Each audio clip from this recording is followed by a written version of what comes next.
Boa tarde, sejam todos bem-vindos. Hoje nós vamos ter um encontro e vamos conversar sobre a evolução dos modelos atômicos. Eu sou o professor Deusmar Azevedo e é um prazer estar aqui com vocês nessa live. Boa tarde, eu sou o professor Márcio Rogério e, assim como o professor Deusmar falou, é um prazer enorme estar aqui com vocês nessa live. Queria também, desde o início, já agradecer aos colegas que estão presentes, aos nossos alunos que estão nos assistindo, mandar um abraço aí aos alunos do Ribeiro Ramos, do professor Arruda, que são as escolas no qual eu ensino. Um abraço a todos os alunos, meus alunos também que estão aí assistindo nossa live, e é um prazer estar aqui. Então, como eu disse, nós vamos fazer uma viagem sobre a evolução dos modelos atômicos, né? Então, a gente pode começar com a palavra átomo.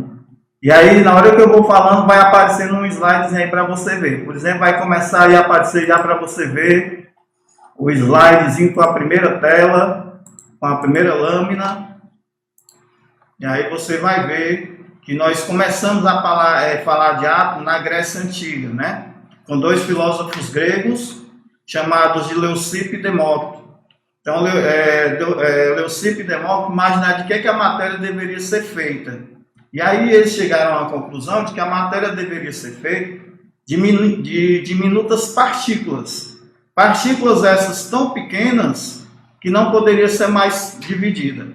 E aí daí surgiu o nome átomo. Só que a palavra átomo aí, que significa partícula indivisível, ainda não tinha nenhum embasamento científico.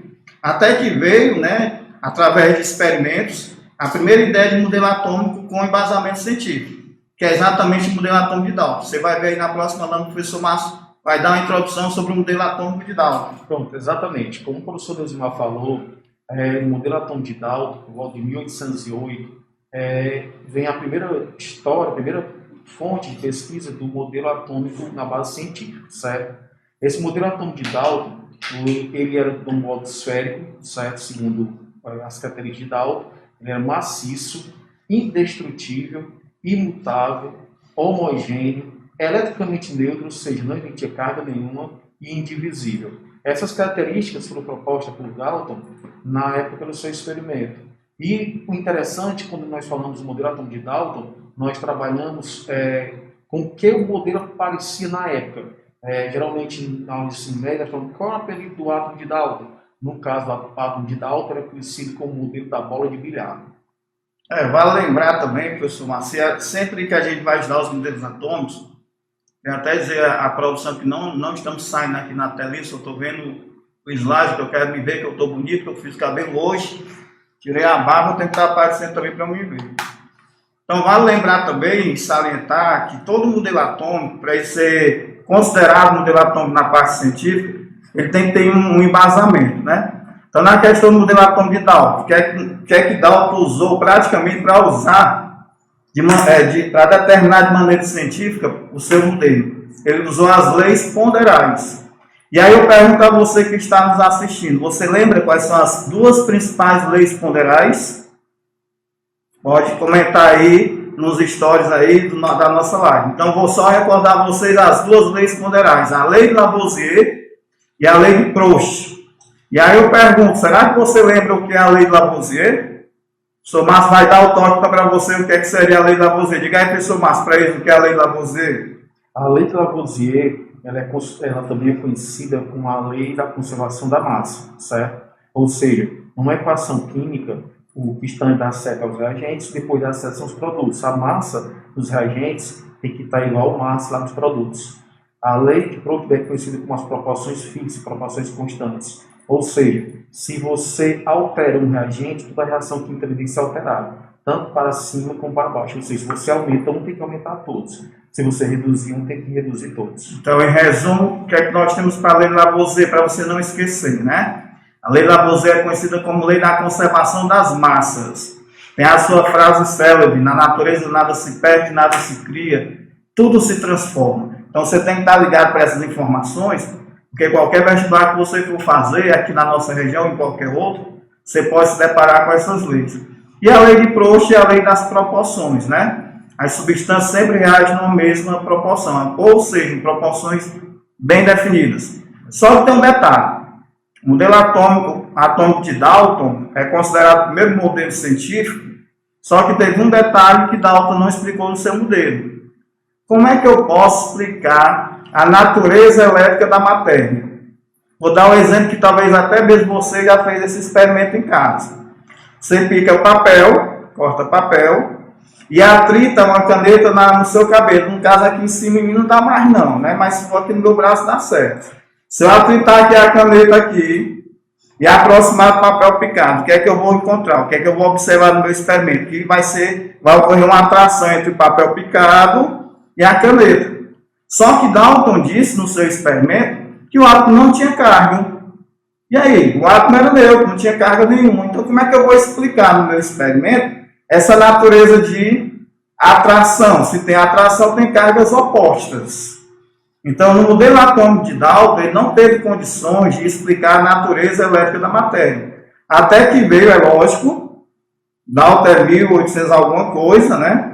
Aí veio a evolução, que é essa a nossa ideia. Nós queremos sair daqui da nossa live, tendo a certeza que você que está nos assistindo está entendendo ou vai entender a evolução, desde o modelo atômico de Dalton até o modelo atômico complementar de Sommerfeld. Ok? Então, o que é que acontece? Depois de Dalton, veio um outro experimento que atribui-se a ideia desses experimentos ao modelo atômico de Thomson, que você vai ver aí na telinha. Bom, então você está vendo agora, pode voltar um pouquinho aí, pronto. Não, mais para frente, na próxima tela, isso. Aí nós temos um experimento envolvendo a ampola. Vamos tentar interpretar o que é que eu tenho nesse desenho, né? Você tem aí uma ampola, você tem dois polos, o positivo e o negativo, e dentro dessa ampola você tem um gás a baixa pressão, se diz que é um gás rarefeito. Um exemplo semelhante que você pode estar tendo em casa, olhando aí para ou na escola, você pode já ter visto, é uma lâmpada fluorescente, né? Uma lâmpada fluorescente pode ser um exemplo dessa ampola aí. O que é que acontece? Dentro dessa ampola, eu tenho um gás a baixa pressão. Quando é dada descarga nesse gás, começa a ocorrer um filetezinho, um feixe luminoso, e à medida que eu vou diminuindo a pressão desse gás, esse feixe vai ficando mais fino. Esse feixe aí é chamado de raios catódicos, porque exatamente saía dos cabos. O que é que acontece? Quando se fala na evolução do modelo atômico, para Dalton, a parte científica foi as leis ponderais. Para Thomson, para poder evoluir o modelo, você tem que lembrar dos raios catódicos. Professor, o que são os raios catódicos? São feixes de elétrons. Então, foi o que aconteceu. Dentro dessa ampola, ele colocou um gás e observou esse feixe luminoso. Quando ele eletrizou essa ampola, na parte externa, com placas positivas e negativas, esse feixe luminoso sofreu um desvio para a placa positiva. Então, ele entendeu que aquele material, aquele gás, teria carga negativa nele. Só que ele ficou em dúvida, será que é só com esse gás que acontece? Então eu vou fazer o seguinte, eu vou trocar o gás. Todo o gás que ele trocava, ele botava a baixa pressão, o experimento era repetido. Sempre sofria um desvio para a placa positiva do experimento. Conclusão, descobriu-se então que o átomo, na verdade, ele teria carga. E foi daí que surgiu a ideia da presença das cargas negativas. Pode passar, você vai ver aí uma foto da ampola de Crookes, né? Você vê aí 1875, exatamente esse experimento que Thomson usou para embasar a sua ideia, o seu modelo atômico. E aí você vê do lado direito, que você já não encontrou mais, mas antigamente pode perguntar aos pais de vocês, os tios, avós, tinham as televisões de tubo. Hoje, muitas vezes, você... Até algumas pessoas até têm em casa ainda, né? Aquele tubo que tem atrás, aquele tubo de imagem, nada mais é do que a evolução do modelo aí de Thomson, que é exatamente essa ampola de Crookes, né? Uma evolução da ampola de Crookes. Então, daí surgiu a ideia que derrubou as características do modelo atômico de Dalton, que aí vem as características do modelo atômico de Thomson. E o professor Massorgel vai dar uma pincelada sobre isso. Como o professor Leandro Valentes falou, Thomson acabou descobrindo uma carga negativa no elétron, no átomo, perdão, que se chama elétron. No caso, o que foi concluído por Thomson em volta de 1897, que o átomo ele era uma esfera, isso não resta dúvida, e essa esfera ela era uma massa de carga positiva. De carga não, de valor positivo. Certo? Continua sendo maciço, mas esse maciço era cheio de carga negativa. Aí o que acontece? Como é uma esfera maciça, como você pode ver no nosso slide, ele é conhecido como pudim de passas. Mas esse pudim, não imagine um pudim tradicional nosso, imagine como fosse um panetone, onde a massa era positiva e dentro era negativa, onde se encontravam os elétrons. Certo? Como você pode observar, no modelo atômico de Thomson, dentro do experimento dele, você observa que a carga, a parte quando Dalton falava que o átomo era indivisível, ele acabou já botando isso para a teoria abaixo, porque o átomo ele encontrou uma partícula, no caso o elétron de carga negativa, e dessa maneira já vem as partículas subatômicas. E assim o átomo já poderia ser dividido, então, no elétron. Pode passar o slide. Aí você tem que lembrar o seguinte, já fazendo um resumo do que nós vimos até agora. Nós temos o modelo atômico de Dalton, átomo maciço, indivisível, indestrutível, sem carga, imperecível, semelhante a uma bolinha de bilhar. Né? Para Dalton, todos os átomos do mesmo elemento eram iguais entre si. Hoje nós já sabemos que não. Posso até citar um exemplo. Existe o carbono 14 e o carbono 12. São átomos do mesmo elemento carbono, mas não são iguais entre si. Carbono 12 é o mais encontrado, carbono 14 todo mundo sabe que é usado na datação de fósseis, né? Então, Dalton dizia que o átomo não tinha carga e que era indivisível, que era indestrutível. Aí veio Thomson, através do experimento envolvendo as ampolas de Crookes, e descobriu que o átomo tinha cargas negativas. Essas cargas negativas deu-se o nome de elétrons, né? Então, o átomo passa a ser divisível, com cargas negativas, mas continua a ideia de Dalton que o átomo seria maciço, uma esfera maciça, né? Então seria uma esfera positiva, maciça, incrustada de cargas negativas sobre ele para dar estabilidade. Então aquele exemplo que eu falei, se eu pegar papel e aproximar da caneta, sem atritar a caneta, os elétrons estarão parados tanto no papel como na caneta, nos átomos da caneta, distribuídos de maneira uniforme, por isso que dá a neutralidade das duas matérias. Na hora que eu atrito a caneta, segundo a ideia de Thomson, é lógico, era como se eu afastasse os elétrons e a parte positiva de um dos materiais ficasse exposta. Quando eu aproximava da outra matéria, que estava os elétrons distribuídos de maneira uniforme, a parte positiva de uma matéria que estava descoberta era atraída pela parte negativa da outra matéria que estava distribuída de maneira uniforme. Então, aí ele explicou de alguma forma a natureza elétrica da matéria, né? Só que Dalton e Thomson, de alguma forma, eles falavam de uma mesma ideia de que o átomo era maciço. E aí veio, pessoal, um experimento que revolucionou o modelo atômico, né? Que foi o modelo atômico de Ernest Rutherford, que nós vamos ver agora o modelo. O professor vai passar aí a ideia. Mas pode dar uma pincelada sobre esse experimento aqui, falando um pouco das partículas, Márcio? Bem, Tom Rutherford, no experimento dele, o que foi que aconteceu? Ele pegou uma placa de chumbo, certo? Aqui seria só mostrando a eles, professor Márcio, de que é a natureza da radiação, né? Você está vendo ali, ó, a radiação. Né? Só os tipos de radiação. A introdução para você entender no futuro como foi o experimento de Rutherford, né? Sim, aí ele emitiu a radiação, a radiação, por sua vez, era em três tipos: a radiação beta, a radiação gama e a radiação alfa, certo? No próximo slide, por gentileza, no próximo slide, como estou vendo agora, o experimento, você observa que ele tinha um bloco de chumbo, um elemento de polônio, um pedaço de polônio, certo? Tinha uma placa de chumbo com um orifício no meio e aonde passava um feixe de partículas altas. Essas partículas altas, por sua vez, iam bombardear uma fina lâmina de ouro, certo? O que acontece? Como foi descoberto elétrons por Thomson, e acreditava que estava no centro, essa carga não existiria nada para barrar esse raio de partículas alfas. Quando chegou ao encontro da placa de ouro, aconteceu o quê? Pouco desvio, no entanto, muitos raios passaram, como você pode observar na nossa análise aí embaixo, certo? Agora eu deixo para o nosso professor Neusimar para concluir. Bom, então o que é que nós temos aí? Vamos dar uma observada para a gente interpretar direitinho o desenho, né?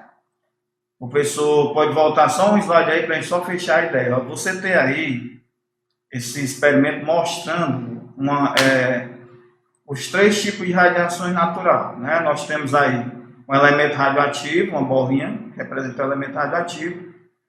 Ele está emitindo radiação entre duas placas, uma positiva e uma negativa. Você está vendo aí, interpretando o nosso desenho. E você observa que esse feixe de radiação, ele se desdobra em três tipos. Ocorre uma parte que desvia para a placa positiva. Uma parte desse feixe passa perpendicular.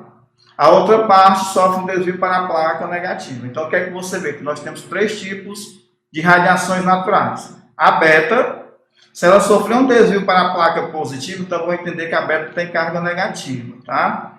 A que passou perpendicular não deve ter carga nenhuma. Na verdade, não tem. É a radiação gama. É apenas uma onda eletromagnética que, por sinal, é a mais perigosa.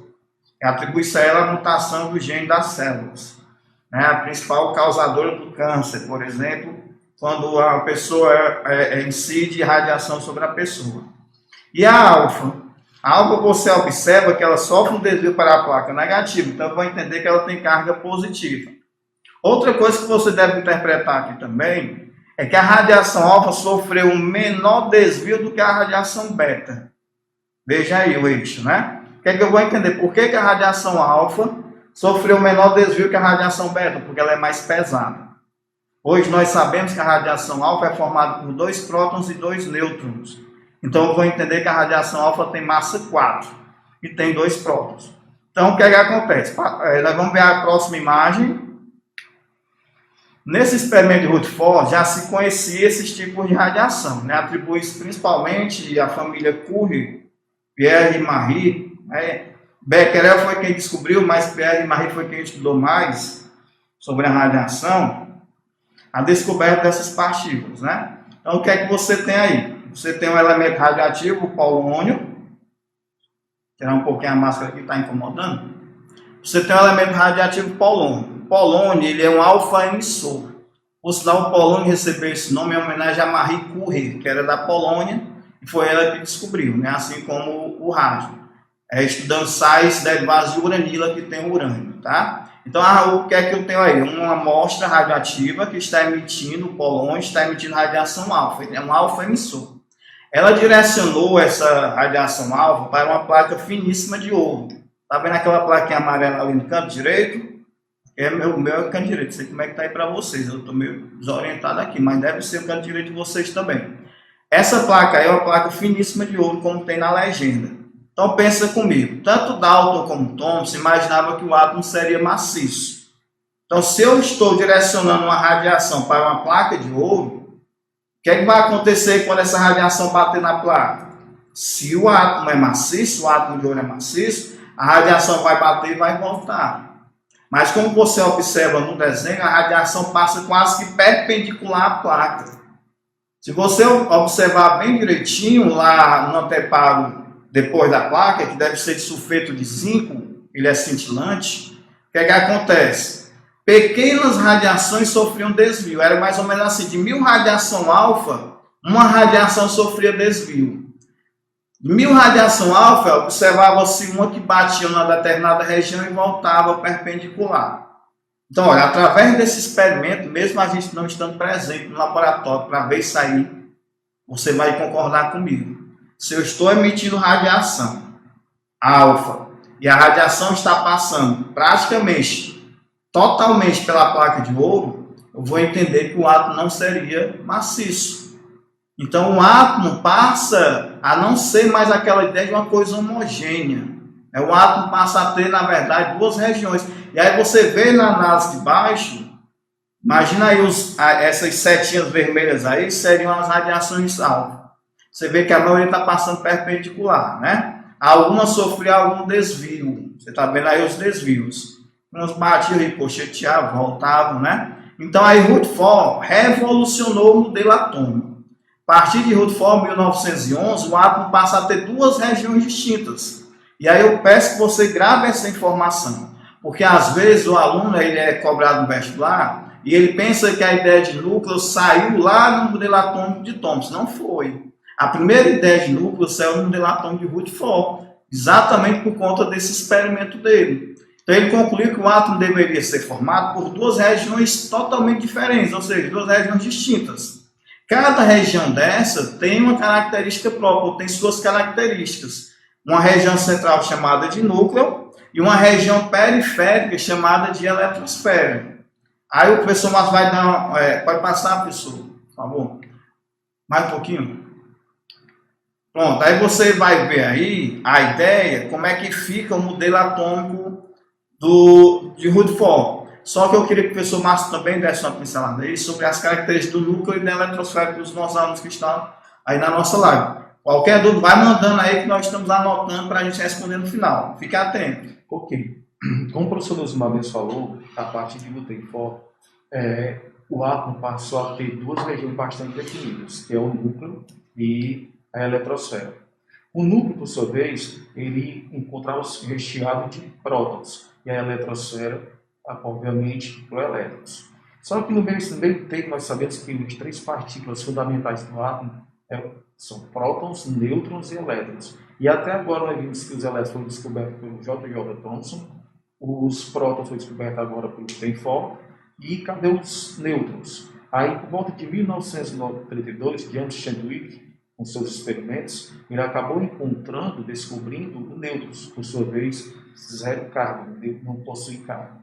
E onde é que está esse nêutron? O nêutron, por sua vez, está onde? No núcleo.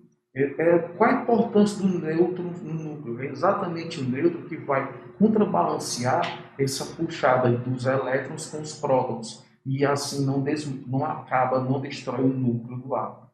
Ora, você pode observar pelo modelo do Rutherford, ele chamou de modelo de sistema planetário. Por quê? Porque os elétrons ficavam girando ao redor do núcleo, que é a carga positiva, e eles não fugiam devido à diferença de cargas. Núcleo positivo e elétron negativo ficava atraindo, certo?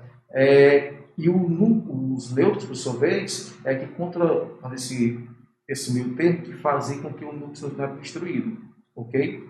E foi daí então que os elétrons girando ao redor do núcleo, eles giravam aleatoriamente, não tinha local certo. Como nós vamos ver no próximo slide, no modelo atômico, o local exato de cada elétron, certo? Só complementar aí, e eu peço que vocês que estão nos assistindo imaginem, né? Você tem uma ideia, hoje sabe-se que o núcleo ele é cerca de 10 a 4 a 10 a 5 vezes menor do que o próprio tamanho do átomo. Então o núcleo é uma região, um átomo muito pequeno, né? E aí nessa região muito pequena eu vou encontrar as cargas positivas que são os prótons. Então pessoal, esses prótons estão muito próximos. Se o átomo é muito pequeno, imagina uma região que está lá dentro do átomo, chamada de núcleo, que é 10 a 4 a 10 a 5 vezes menor do que o próprio átomo, né? Então existe uma energia nesse núcleo que segura essas cargas positivas uma próximas à outra. Foi o que aconteceu. O homem, então, percebendo essa energia, né? Atribui-se muito isso ao pessoal da física, imaginou o que aconteceria se eu quebrasse esse núcleo. E veio aí até um pouco de história o projeto Manhattan da bomba atômica. Então o homem conseguiu quebrar o núcleo do átomo. Então imagine, tem muita energia nesse núcleo. Se eu quebrar esse núcleo, essa energia vai se expandir de maneira incontrolada. Só para você ter uma noção, tem autor que diz o seguinte: e se eu pegar uma massa físsil, quebrar a massa de um elemento no núcleo, né, um elemento radioativo que tem a condição de sofrer essa fissão, essa quebra, uma massa do tamanho de uma formiga, equivalente à massa de uma formiga, a energia liberada daria para alimentar um prédio de 5 andares com todos os elétrons domésticos dos apartamentos ligados durante 24 horas. É muita energia que existe dentro do núcleo, né? E aí você vê também o modelo do sistema planetário Rutherford, que está desenhado aí na sua tela. Você vê que existem elétrons nessa região chamada de eletrosfera, esses pontinhos negativos, que eles estão em órbitas circulares, né? Então você vê também que existe espaço entre essas órbitas. Só para você ter uma noção, se eu tivesse um núcleo de um átomo, do tamanho de uma bola de tênis aqui na minha mão, o elétron mais próximo desse núcleo estaria a 800 metros. Então, o que significa isso? Que existe um espaço enorme entre o núcleo e os elétrons da eletrosfera. Se eu voltar um pouco o slide, ó, mais uma lâmina, voltando, você vai ver na parte 2 aí da análise, você vê que a radiação está passando perpendicular, lógico. Por que ela está passando perpendicular? Porque ela passa exatamente pela região onde tem os espaços vazios. Então, o átomo, na verdade, ele tem espaços vazios enormes, né? Lógico, considerando as proporções. Então, foi daí que surgiu a ideia que o átomo não seria maciço. O átomo, na verdade, tem duas regiões distintas, chamadas de núcleo e eletrosfera. No núcleo seria uma região pequena, densa e positiva. Sabe-se que o núcleo hoje concentra praticamente toda a massa do átomo. E ao redor desse núcleo, em órbitas circulares, você iria encontrar os elétrons em movimento, né? Esses elétrons teriam cargas negativas e ficariam em órbita em movimento naquela região chamada de eletrosfera. Só que, pessoal, vocês sabem que tudo tem uma evolução, né? Nós tivemos a evolução de Dalton, veio para Thomson. Thomson já aprimorou o modelo atômico de Dalton. Aí veio Rutherford e reformulou praticamente tudo, né? As ideias anteriores. Parece um estopim, né? 1911. E Rutherford teve esse up aí quando ele fez esse experimento. Na verdade, foram dois alunos dele, Marsden e Jason, mas ele que ficou com a fama. O que é que acontece? Quando você vai para o modelo atômico de Rutherford, pode passar a pessoa para a próxima lâmina, por favor, a próxima. Próxima. Aí, você vê no modelo do sistema planetário, você vê esses elétrons em movimento ao redor do núcleo. Só que a física clássica perguntou a Rutherford o seguinte: ora, Rutherford, teu modelo está explicando muitos fenômenos da natureza, tá até bem complexo, mas dá para a gente entender e está bem complementado com a sua teoria. Só que a nossa pergunta é a seguinte: como é que você justifica esses elétronzinhos negativos ao redor do núcleo, né, com a região positiva? E todos nós sabemos que cargas opostas se atraem. E aí, como é que você explica no seu modelo por que esse elétron que está em movimento ao redor do núcleo não está perdendo energia? Ou seja, toda partícula que está em movimento vai perder energia. E vai acontecer o seguinte: na hora que ele começar a perder essa energia, ele vai entrar em espiral. E quando ele entrar em espiral, ele vai se chocar com o núcleo. Então, como é que você explica esse comportamento no seu modelo, né? Aí, como eu digo nas aulas, reza a lenda que veio então o modelo atômico de Niels Bohr, que veio depois do modelo atômico de Rutherford. Pode passar a lâmina. Só você está vendo aqui para a próxima lâmina, só algumas, pode voltar. Só algumas características das partículas subatômicas, aí vocês estão vendo essa tabelinha, né? Que é que você percebe que a massa do próton equivale à massa do nêutron, mas a massa do elétron é cerca de 1836 vezes menor do que a massa de um próton ou de um nêutron, né? Então, se eu tiver com a balança de dois pratos, se nesse prato aqui eu colocar um próton, nesse prato aqui eu tenho que colocar 1836 elétrons para ter a mesma equivalência em massa. Que seria o peso, né? E do lado aí mais à direita você vê a carga. O próton tem carga positiva, o elétron tem carga negativa e o nêutron tem carga nula, né? Carga zero. Só um parênteses. O nêutron ele é um pouquinho mais pesado do que um próton. Eu vou justificar por que a gente sabe disso. Vocês viram a radiação beta lá no início naquele experimento. A radiação beta nada mais é do que um elétron. Só que esse elétron ele é arremessado em alta velocidade do núcleo. Por quê? Porque quando o elemento é radioativo, ele não tem estabilidade. Ele vai adquirir estabilidade emitindo radiação. Então, quando o elemento ele é um beta-emissor, o fenômeno que ocorre no núcleo é o seguinte: um nêutron dele sofre fissão, quebra, esse nêutron vira um próton, um neutrino e um elétron. Só que esse elétron ele é arremessado em alta velocidade. Esse elétron, na verdade, é a radiação beta. Então, pode-se dizer que o nêutron ele tem massa aproximadamente igual ao próton, mas ele é um pouquinho mais pesado do que o próton, porque quando ele sofre fissão, quebra e vira o próton. O neutrino, que é, na verdade, seria a massa equivalente ao elétron, mas sem carga, né? E o elétron que é arremessado em alta velocidade, certo? Então, aí são as características. Mas vamos voltar à ideia dos modelos atômicos. Então, o que acontece? Surgiu a dúvida: como é que o elétron está em movimento ao redor do núcleo e esse elétron não estaria perdendo energia, entrando em parafuso e chocando com o núcleo? O Rutherford não soube explicar. Até que veio o Bohr, 2 anos depois, acho que foi em 1903, vamos ver a lâmina. Bohr usou, na sua época, a física quântica, né? Você vê aí no nossa lâmina falando de Max Planck. Planck falou da questão da energia quântica, das partículas, o quanto de energia, né? E estava introduzindo alguns artigos científicos e Niels Bohr se baseou, pegando esses artigos muito com outros também, né? E formulou o que nós chamamos de postulados de Bohr. Esses postulados de Bohr explicam por que o elétron, quando está em movimento ao redor do núcleo do átomo, imaginado por Rutherford, não entra em parafuso, né? Não entra em parafuso e choca no núcleo. Tem alguns autores até que dizem assim, ó, modelo atômico de Rutherford Bohr.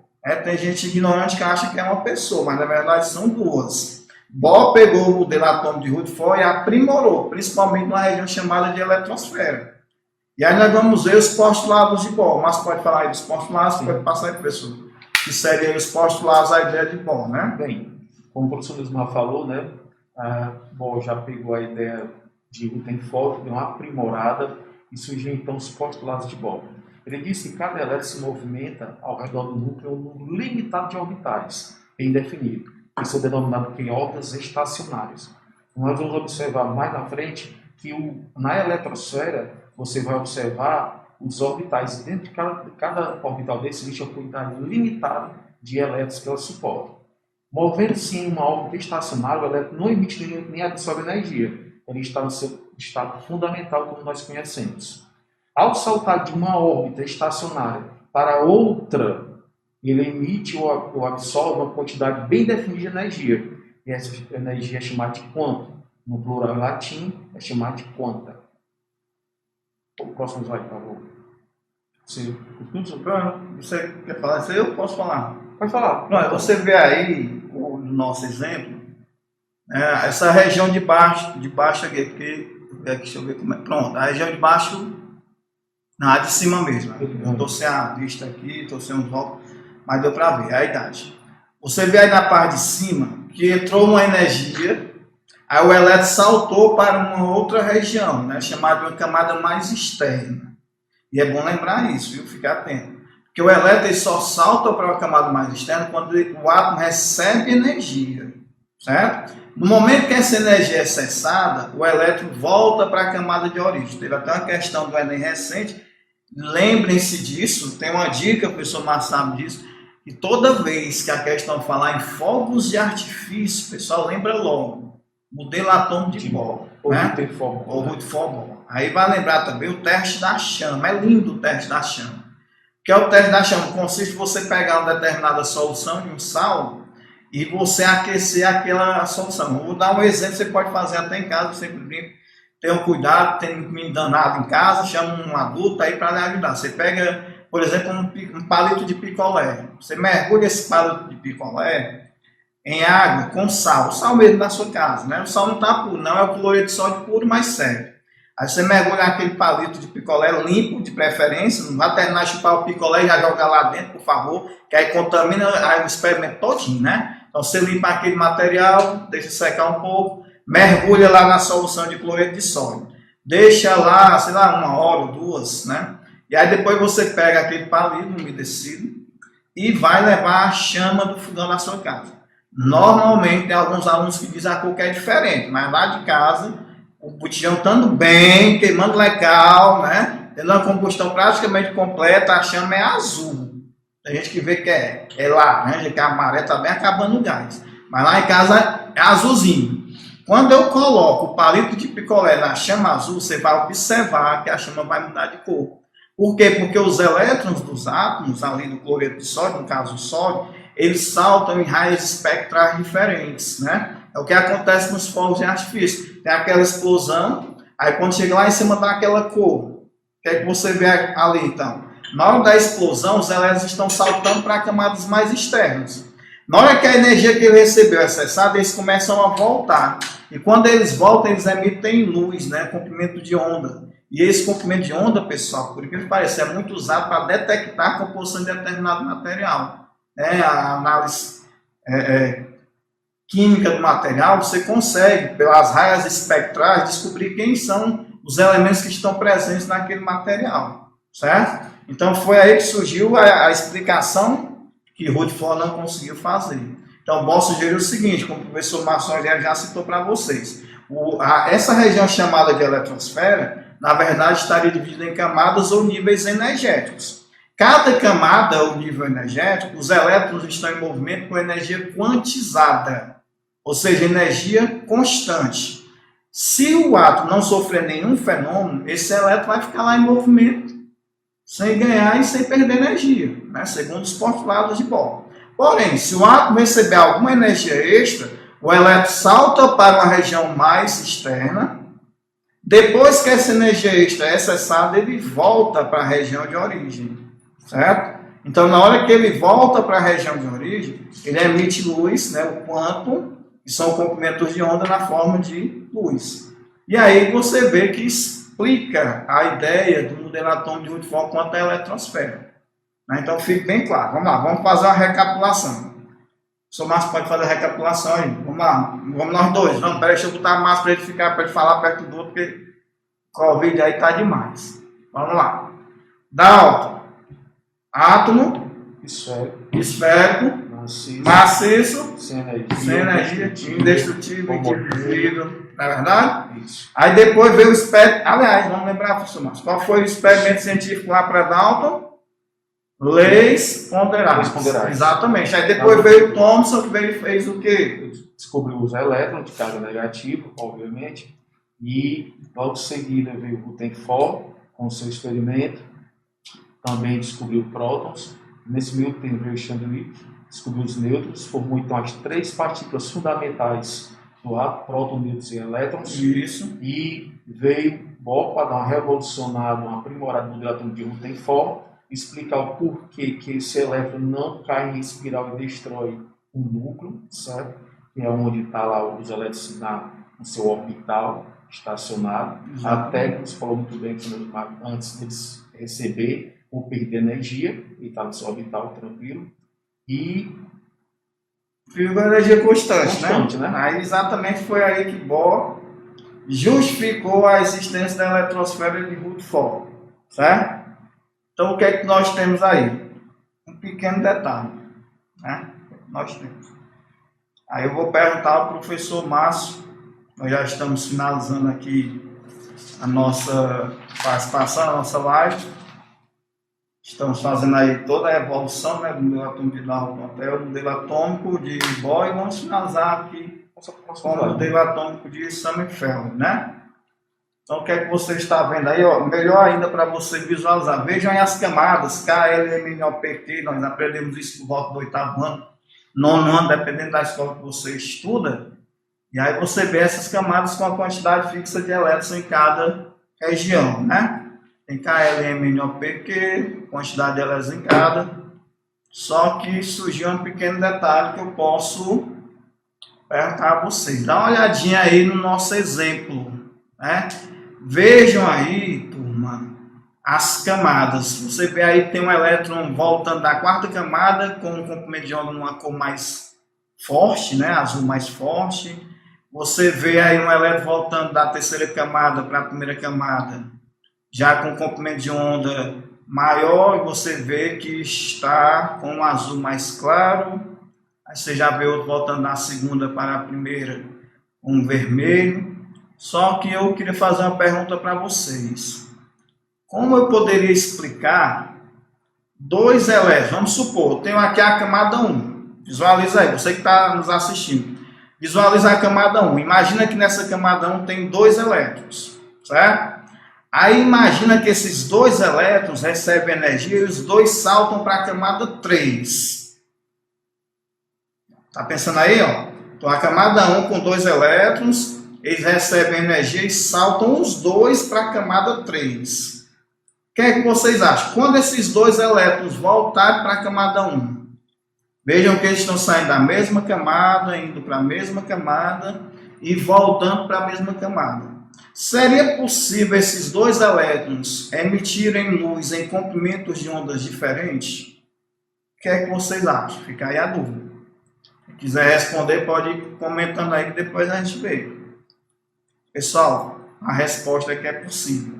Mas, professor, os dois estão saindo da mesma região estão indo para a mesma região, que é a primeira camada para a terceira, estão voltando para a primeira camada, os dois, como é que os dois podem emitir comprimentos de onda diferentes? Aí eu faço uma analogia com um exemplo bem simples. Bem simples. Professor Márcio, você mora em que cidade? Sobral. Sobral. Eu também moro em Sobral. Imagina que eu e o professor Márcio vamos para Fortaleza. Então nós dois estamos saindo da camada Sobral e nós dois estamos querendo chegar na camada Fortaleza, que é mais distante, né? Capital, nossa capital. Será que eu e o professor Márcio, quando nós marcarmos, olha, professor Márcio, saia de casa às 7 horas, que eu também vou sair às 7 horas. Será que eu e o professor Márcio vamos fazer o mesmo percurso, a mesma quilometragem? Olha, Márcio, a gente se encontra lá na Mister Hall, nós dois. Né? Logo bem no cruzamento ali daquela via que vem de Calcaia, eu paro lá e te espero. Tem uma lagoa lá que eu não lembro o nome no momento. Eu lhe espero ali. Será que eu e o professor Márcio vamos fazer o mesmo percurso? Quando o professor Márcio sair da casa dele e eu sair da minha, e a gente chegar lá na mesma região, que seria lá a eletrosfera, a camada mais distante de Fortaleza. Quando ele olhar lá para o velocímetro dele, que marca a quilometragem, será que a quilometragem dele vai ser igual à minha? O que é que você acha? Vai ser, Márcio? Não. Porque nós dois estamos saindo da mesma cidade, mas nós estamos saindo de regiões diferentes da mesma cidade. No mesmo jeito acontece com o elétron. Os dois elétrons estão saindo da camada 1, estão chegando na camada 3. Mas quando eles voltam para a camada 1, eles podem ter comprimento de onda diferente, porque eles saíram de regiões diferentes na camada 1. Por isso que eles podem ter comprimento de onda diferente. Quem foi que sugeriu isso aí? Aí vem, pessoal, o modelo atômico de Sommerfeld. Porque Rutherford vai imaginar a eletrosfera desse jeito que vocês estão vendo aí, esférica, né? Só que Sommerfeld diz o seguinte, que para cada órbita circular tem n-1 de órbitas elípticas.